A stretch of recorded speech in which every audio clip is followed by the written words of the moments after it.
మరి ఉపవాసం ఎప్పుడు చెయ్యాలి? మీ ఇష్టం కాదు, శాస్త్రం నిర్ణయం చేసింది ఎప్పుడు చెయ్యాలో. ఒక్క ఏకాదశి నాడు మాత్రమే ఉపవాసం చెయ్యాలి. ఏకాదశి తిథి ఉపవాసం, ద్వాదశి పారణ. సూర్యోదయం అవగానే ఎంత తొందరగా వీలైతే అంత తొందరగా భోజనం చేసేయాలి.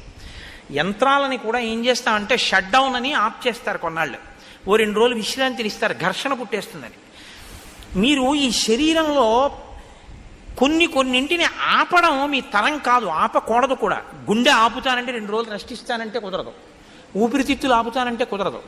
కానీ అన్ని అవయవాలకి కావలసినటువంటి రక్తాన్ని తయారు చేయడానికి, తీసుకున్న పదార్థాన్ని జీర్ణం చెయ్యడానికి ఈ వ్యవస్థ నిరంతరం పనిచేస్తుంది. నిరంతరం పనిచేసే ఈ వ్యవస్థకి విశ్రాంతినిస్తే అది మరింత సంతోషంగా పనిచేస్తుంది.